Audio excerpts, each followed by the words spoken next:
여러분들 작년에 상영된 얼마 전까지 상영되었던 국제시장 많이 보셨다고 하셨죠? 제가 전에 말씀을 전할 때에도 이 영화에 대해서 언급한 적이 있었는데 한 1,300만 명이나 되는 많은 사람들이 이 영화를 보았다고 합니다. 2월 때는 여러분들 이 영화가요 미국에서도 개봉이 되어져 가지고 미국에서도 많은 분들이 이 영화를 보고 감동을 받았다고 합니다. 그런데 미국에 있는 그 교회 연합단체에서 6.25 전쟁 때 참전했던 용사들을 특별히 초청을 해가지고 이 영화를 상영을 한 적이 있었다고 합니다. 참 귀한 일이죠. 거기에 오셨던 분들 중에서는 이 영화의 배경이 되었던 흥남 철수작전에 직접 참전했던 그런 분들도 상당수 계셨다고 그래요. 그런데 이 영화를 보고 나서 한 예비역 장성이 이런 말을 남겼다고 합니다. 한국전쟁은 잊혀진 전쟁이 아닙니다. 우리가 무엇을 위해 싸웠는지 분명히 알게 해준 잊혀진 승리였습니다. 이렇게 말을 했다는 거죠. 왜 잊혀진 전쟁이라는 표현을 썼냐면 2차 대전이나 1차 대전이나 베트남 전쟁이나 이런 것들은 많은 미국 사람들이 여전히 기억을 하고 있는데 정작 6.25 한국 전쟁은 잊어버린 사람들이 상당수가 존재하더라는 거죠. 그래서 잊혀진 전쟁이라는 표현을 많이 사용하는데 오늘 이 영화를 보고 나니까 이것은 잊혀진 전쟁이 아니라 잊혀진 승리였다 이렇게 이야기를 하는 것입니다. 여러분들 이 장성이 잊혀진 승리에 대해서 말하는 것은요 여러 가지 배경이 있습니다. 첫 번째는 다른 것보다도 우리가 그때 너무 아쉽게도 통일을 이루지는 못했지만은 남한을 침략해왔던 공산군을 어쨌든 북으로 다시 밀어 올려버리지 않았습니까? 그렇기 때문에 우리가 승리했다 이런 표현을 쓰는 것입니다. 더불어 여러분들 이분이 말하는 데에는 한 가지 더 의미가 있는데요. 자, 한번 생각을 해보십시다. 6.25 전쟁이 끝났다고 하지만 만약에 여전히 대한민국이 1950년대와 같은 전쟁으로 황폐화되어 버렸으니까 여전히 더 가난하고 찢어지는 고통 가운데 오늘까지 있었다고 한다면 이분들이 과연 그런 자부심을 가질 수 있었겠냐는 거죠. 아니라는 것입니다. 자기들이 보고 떠난 대한민국은 전쟁으로 황폐화되어져 버려가지고 두 번 다시 일어날 수 없는 그런 나라라고 생각을 했는데 정작 오늘날의 대한민국을 보니까 전 세계 어디에 내놔도 빠지지 않는 강력한 대국이 되어져 있더라는 것이죠. 그러니까 어떻습니까? 내가 그 나라에 가서 희생한 것이 내 전우들이 그곳에 와서 피를 뿌리는 것이 절대로 헛되지 않았구나. 그러므로 이것은 승리다. 그렇게 말할 수가 있었다는 거죠. 여러분들 이분들의 마음만 그럴까요? 부모님들이 자녀를 위해 희생할 때도 역시 마찬가지입니다. 내 심장까지 자녀들을 위해서 꺼내주면서 기대하는 것은 무엇이냐면 내가 희생한 것만큼 내가 희생한 것 이상으로 내 자녀들은 잘 되어졌으면 좋겠다. 그리고 많은 것을 좀 누리면 살았으면 좋겠다 하는 것이 바로 부모님들의 마음이라는 것입니다. 여러분들 같은 마음을 가지고 오늘 바울은 우리 성도들에게 호소하고 있는 거예요. 우리가 하나님과 함께 일하는 자로서 너희를 권하노니 하나님의 은혜를 헛되이 하지 말아라. 이렇게 말씀하고 있다는 거예요. 여러분들 오늘이 무슨 날이에요? 종료주일입니다. 입구에 보시면 이제 종려나무 가지 딱 붙여놓고 종료주일 이렇게 붙여있는 것을 여러분들 보셨을 것이고 찬양대의 찬양도 종료주일에 관련된 찬양이었음을 여러분들 보셨을 거예요. 자 보십시오 여러분들 종료주일만큼 예수님께서 환대받으신 날이 어디 있었겠습니까? 세계 어느 왕의 입성에도 비교될 만큼 온 예루살렘 사람들이 좀 더 과장하게 말하면 전 세계에 있는 유대인들이 몰려 나와가지고 예수님을 왕으로 호산나 호산나 다윗의 이름으로 오시는 이요 하고 환영했다는 거죠. 자 여러분들 어땠겠습니까? 예수님의 마음이 나는 지금 왕으로 입성하는 거야 이게 들떴을까요? 그렇지 않습니다. 예수님의 한쪽의 마음은 참 참담한 마음이었습니다. 왜냐하면 하나님께서 이제 인류를 구원하기 위하여 화목제사를 준비하고 있는데 갈보리산 언덕에 화목제단을 만들어 놨는데 이제 예수님은 그 제단에 제물이 되기 위해서 가고 있는 거예요. 번제가 되기 위하여 지금 예수님은 그 발걸음을 옮기고 있는 것입니다. 내가 잠시 뒤면은 내 온몸이 찢겨질 것이고 내가 불살라져서 저들을 위한 화목제물로 나는 바쳐질 것이다. 온통 예수님의 마음 가운데에는 그런 마음이 있었기 때문에 다윗처럼 왕처럼 들떠가지고 그 예루살렘 성을 향하여 들어갈 수가 없었다는 거예요. 근데 보십시오. 반면에 예수님의 마음 속에서는 우리가 헤아리지 못하는 감사와 감격과 감동이 또 있었다는 거예요. 그게 뭐냐? 나는 지금 저 화목제단의 제물이 되기 위하여 한 걸음 한 걸음 내 발걸음을 옮기고 있지만 내가 저 십자가에 못 박히게 될 것이고 내 몸이 찢겨지게 되었을 때에 나의 백성들이 누리게 될 은혜, 그 영광을 생각해 보니까 마음속에 고통 가운데에서도 감사가 있고 감격이 있더라는 것입니다. 바울은 누구보다도 예수님의 그 마음을 정확하게 꿰뚫고 있었다는 거예요. 그래서 예수님께서 우리를 위하여 화목제물을 되어주셔서 온몸을 찢어서 몸에 물과 피를 흘려서 우리를 구원해 주었으니 너희들이 할 것은 무엇이냐? 그것을 헛되게 누리지 말라는 것입니다. 잘 받아 누리라는 거예요. 그 은혜를 기쁨으로 감사로 감격으로 좀 누리며 살기를 원한다. 이렇게 말하고 있다는 거죠. 여러분들 우리 2절 말씀을 한번 좀 같이 읽어봤으면 좋겠어요.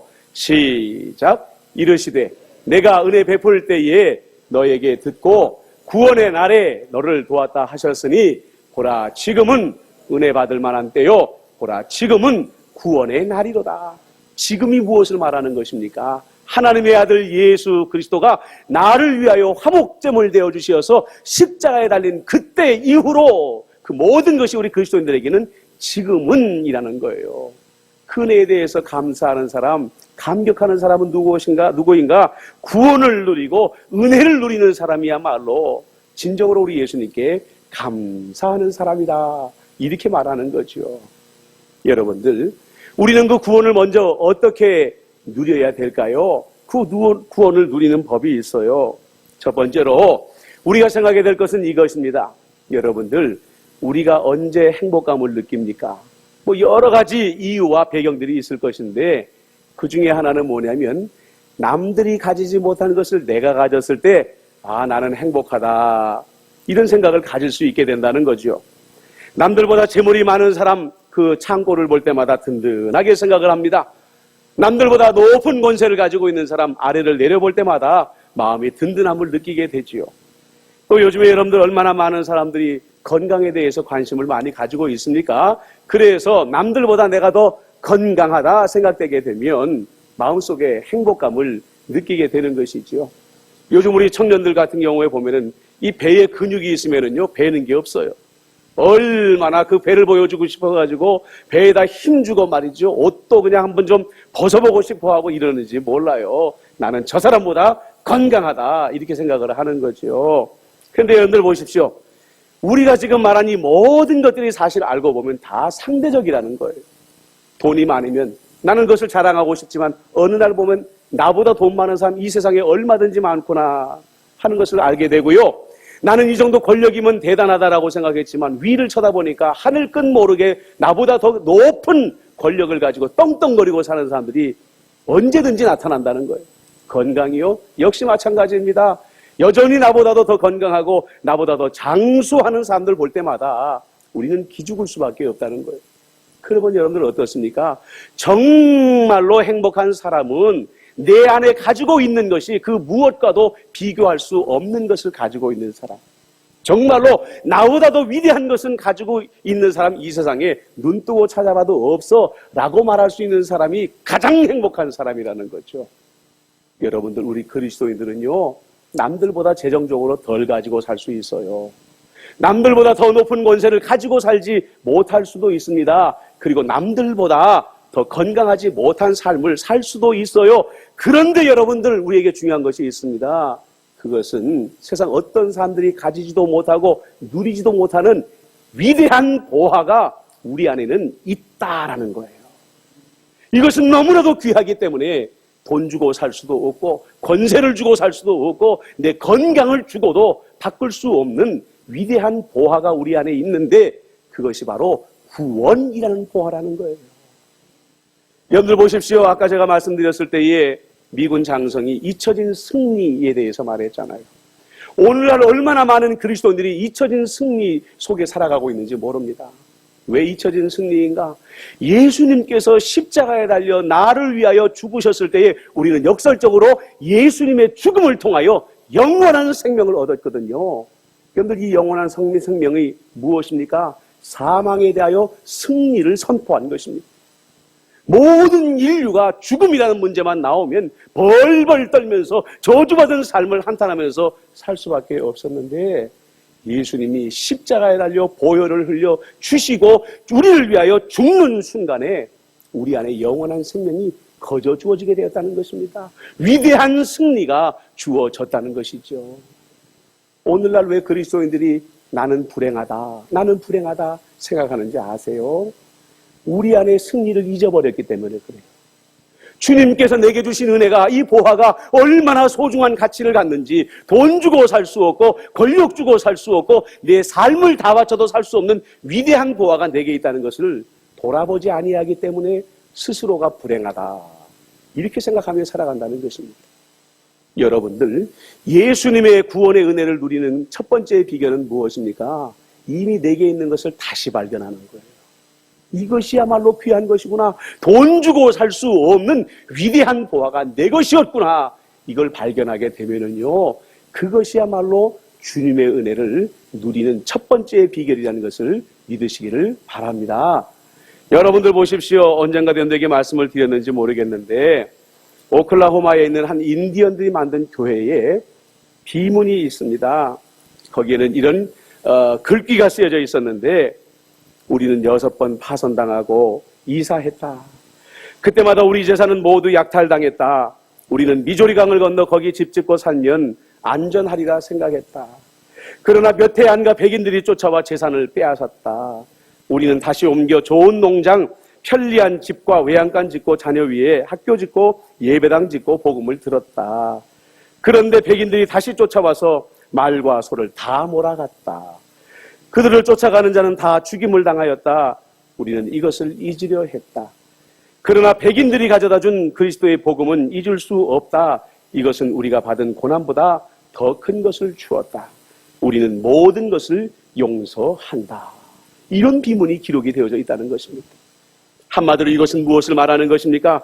백인들은 우리에게 모든 것을 빼앗아갈 우리가 증오해야 될 대상이지만, 그들이 우리에게 전해준 한 가지, 바로 예수 그리스도로 인하여 우리가 얻은 이 영원한 생명의 은혜 때문에 우리는 이 증오를 이겨내고 얼마든지 그들을 용서해 줄 수 있다, 이렇게 고백하고 있더라는 것이죠.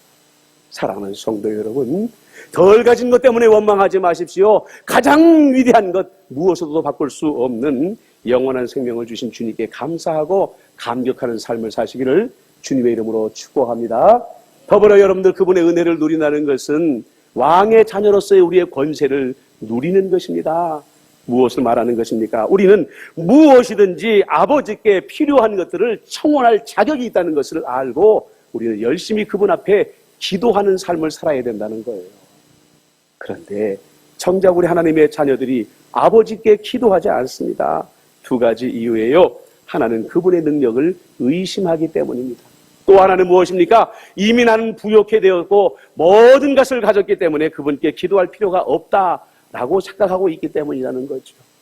여러분들, 우리가 기도하다가 실족하는 이유가 뭡니까? 왜 하나님 빨리 응답하지 않으십니까? 라는 이유 때문에 우리가 기도를 멈춰버리잖아요. 그런데 여러분들, 우리가 요즘에 마가복음을 가지고 묵상하는데 바리메오의 이야기가 나옵니다. 이 사람은 주님께 단번에 응답을 받았어요. 왜 단번에 응답을 받았는가? 예수님 분명히 말씀하셨습니다. 내 믿음이 너를 구원하였다. 그런데 여러분들 보십시오. 이 믿음은 무슨 믿음을 말하냐면 의심이 없는 믿음을 말하는 것입니다. 불신이 없는 믿음을 말하고 있는 것이죠. 모든 사람들이 달려들어서 조용히 해 말했음에도 불구하고 바디메오는 예수 이외에는 구원이 없다는 확신을 가지고 주님의 이름을 불렀기 때문에 구원을 경험할 수가 있었다는 것입니다. 그렇습니다, 여러분. 우리가 구하여도 받지 못하는 많은 이유들 중에 하나는 무엇이냐? 그 기도에 의심이 붙어있기 때문에 그런 거예요. 그 그러면 우리는 언제까지 기도해야 됩니까? 그 의심을 완전히 내려놓고 온전한 믿음으로 주님을 붙들 때까지, 그래서 주님의 마음을 움직일 때까지는 절대로 기도시는 죄를 범하면 안 된다는 것이죠. 의심이 없는 기도가 주님의 마음을 움직이게 될 줄로 믿습니다. 더불어 여러분들, 우리가 모든 것을 가졌기 때문에 더 이상 주님의 은혜가 필요하지 않다. 정말 그럴까요? 내가 자주 말씀드리는 것 가운데 하나가 뭐냐면, 통계적으로도 국민소득이 1만 불을 넘어서고 2만 불을 넘어서면 성도들의 열심이 식어진다고 그랬습니다. 등 따숩고 배부르니까 이제 뭐 내가 그렇게 굳이 예수님을 찾을 필요가 있을까라는 생각이 들면서 나태해지기 시작하는 시점이 바로 그 시점이라는 거예요. 근데 여러분들 아십니까? 우리가 등 따숩고 배부르고 이만하면 됐다 하는 그 순간부터 사실은 정말로 우리가 예수님을 필요로 하는 때라는 거예요. 왜 그러냐? 사람들의 육체가 건강해지고 먹을 것이 많아지고 소득이 많아지게 되면 그때부터 반대로 마음과 영혼은 병들기 시작하기 때문이라는 거예요. 서구 유럽이나 선진국들의 삶의 모습들이 우리에게 그것을 교훈으로 가져다 주지 않습니까? 사회복지시설이 아무리 완벽하게 갖추어졌다 할지라도 그들은 말합니다. 우리는 외롭습니다. 우리는 고통스럽습니다. 죽을 것 같이 힘듭니다. 라는 통계치들이 바로 우리들에게 그것을 가르쳐주고 있다는 거예요. 여러분들 보십시오. 미국 얼마나 강한 나라입니까? 얼마나 부자 나라입니까? 그런 이미지가 우리한테 굉장히 강하게 입력되어져 있는데, 얼마 전에 제가 통계를 찾아보니까 미국 사람들 가운데 5천만 명이 영양결핍 상태라는 거예요. 아니 어떻게 이 부자 나라에, 이 강한 나라의 국민들 중에 5천만 명이나 되는 사람들이 영양결핍일까? 첫째 이유는 지금 빈부격차가 너무 심하게 벌어지기 시작하니까 중산층들이 몰락하면서 나라의 지원을 받아서 먹고 사는 사람들이 점차 증가하고 있다는 거예요. 그런데 나라에서 식료권을 나눠주기는 나눠주는데 중요한 건 뭐냐면 고기나 밀가루나 패스트푸드나 이런 것들은 얼마든지 사서 먹을 수가 있는데, 제가 뭐 미국 살아보진 않아서 모르겠지만 채소값이 그렇게 비싸다네요. 신선한 채소값이 너무너무 비싸가지고 이 사람들이 그런 음식들은 섭취를 하지 못한다는 거예요. 그러다 보니까 겉으로 보면 살은 막 이렇게 쪄 있는데 그 사람의 건강 상태를 살펴보면 아주 치명적인 영양결핍이 생겼다는 거죠. 마찬가지입니다, 여러분들. 중요한 건 밸런스인 것입니다. 우리의 몸이 건강해야 되는 것처럼 우리의 마음과 영혼도 건강해야 저 사람은 정말 건강한 사람이다, 이렇게 말할 수가 있다는 겁니다. 여러분들, 물질적인 부여에 만족하면요, 그 자리에 앉아버리면요, 그때부터 우리의 마음과 영혼에는 그늘이 만들어지기 시작합니다. 그리고 그 영혼의 그늘을 방치하게 되면 요즘 우리가 흔히 말하는 우울증이 찾아오고요, 조울증이 찾아오고요, 또 많은 사람들이 앓고 있는 공황장애라는 것이 생길 수밖에 없는 것입니다. 바로 여러분들, 그 마음과 영혼의 그늘의 자리에 우리는 예수님을 모셔야 되는 것입니다. 이사야서 53장 5절에 보면 그가 찔림은 우리의 허물 때문이요 그의 상함은 우리의 죄악 때문이라. 그가 징계를 받음으로 우리는 평화를 누리고 그가 채찍에 맞음으로 우리는 나음을 받았도다 하는 말씀이 나오지 않아요? 여러분, 우리는 이 말씀을 예수님께서 십자가에서 당하신 고난에만 국한시켜버리면 안 됩니다. 이 말씀을 우리는 좀 더 넓게 살펴볼 필요가 있는데, 예수님의 나실 때부터 십자가에 달리는 순간까지로 살펴볼 필요가 있다는 거예요. 여러분들, 우리가 이 땅에 태어나서 얼마나 많은 상처를 짊어지고 살아갑니까? 배신당하고 실패하고 넘어지고 깨지고 싸움에서 지기도 하면서 우리는 마음과 영혼에 온통 상처를 짊어지게 되는데요, 여러분들, 예수님도 그런 상처를 짊어졌다는 것입니다. 똑같이 인간의 모습으로 오셨고 똑같이 인간의 여린 감정을 가지시고 예수님이 나와서 성장하는 그 모든 과정들을 통하여 아버지를 잃어버리는 슬픔, 사람들에게 손가락당하는 슬픔, 때로는 자기가 원하는 일을 이루지 못하였던 그 실패의 상처를 예수님은 그대로 짊어지고, 예수님도 채찍 맞으시고 못에 박히는 영적인 고통, 마음의 고통을 경험하셨다는 것입니다. 왜 이 말씀을 드리는가? 주님께서 그 고통을 짊어지셨기 때문에 우리가 당하는 고통을 아신다는 거예요. 막연히 나는 너희의 창조주니까 너희의 아픔을 안다 라고 말씀하시는 것이 아니라 예수님도 그 고통을 경험해 보셨기 때문에 나는 너희의 고통을 안다 라고 말씀하시고요. 그 고통받는 자리에 예수님을 초청해 드리기만 하면 얼마든지 예수님은 우리에게 나음을 주시는 분이다.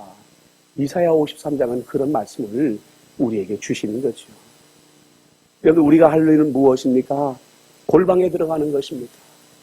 골방에 들어가서 은밀한 중에 나의 마음을 보시는 주님을 향하여 우리의 마음의 문을 열고 겸손하게 그 상처의 자리로 주님을 영접하기만 하면 주님은 그 상처를 싸매어 주실 줄로 믿습니다. 꿰매어 주실 줄로 믿습니다. 기름 부어서 완전히 낫게 하여 주실 줄로 믿습니다. 여러분들, 이것이에요.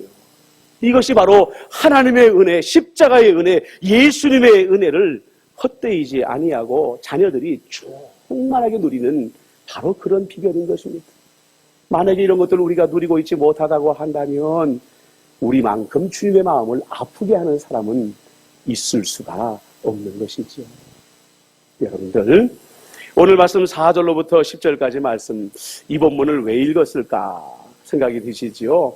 이 말씀을 요약해보면 그렇습니다. 바울이 말하기를 나는 참 많은 고난 가운데에 있었지만 주님께서 내게 맡겨주신 일을 한 번도 게을리한 적이 없다라는 그런 이야기입니다. 또 어떻게 보면 그래, 사도 바울 너 잘났다. 뭘 그렇게 자기 자랑을 늘어놓나? 우리는 그렇게 생각할 수가 있어요. 그런데 바울이 그런 사람입니까? 바울은 그런 사람이 아니에요.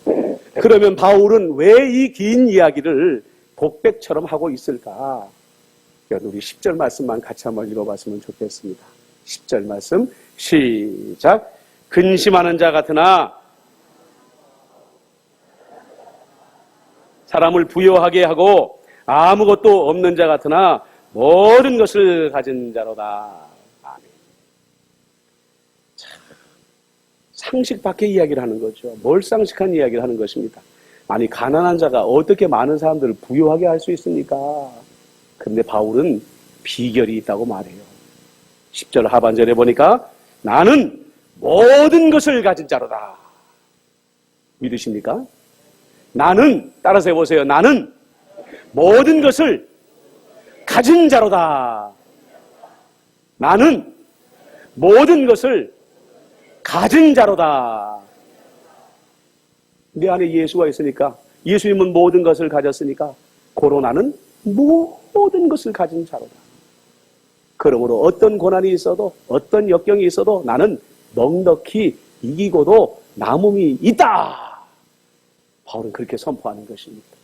여러분들, 내 안에 있는 예수님의 구원을 발견하게 되면 바울처럼 이렇게 담대하고 당당하게 세상을 이기고도 남는 우리 성도들이 될 줄로 믿습니다. 아멘. 네, 한번 기도하십시다. 이 시간에 잠시 우리가 마음을 모두고 기도할 제목은 주님, 내 안에 있는 십자가의 은혜를 헛되이 하지 아니하게 하여 주시옵소서. 세상을 이기며 승리하며 살게 하여 주시옵소서. 우리 한번 조용히 우리 마음을 다해서 함께 기도하는 시간 갖도록 하겠습니다. 좋으신 아버지 하나님, 나는 연약합니다. 남보다 가지지도 못하였습니다. 남보다 높은 곳에 있지도 못합니다. 하오나 내 안에는 십자가의 은혜가 있습니다. 나를 위하여 피 흘리신 예수님의 은혜가 있습니다. 그 은혜 안에 나는 모든 것을 가지고 있다는 바울의 고백이, 나의 고백이 되게 하여 주시옵소서.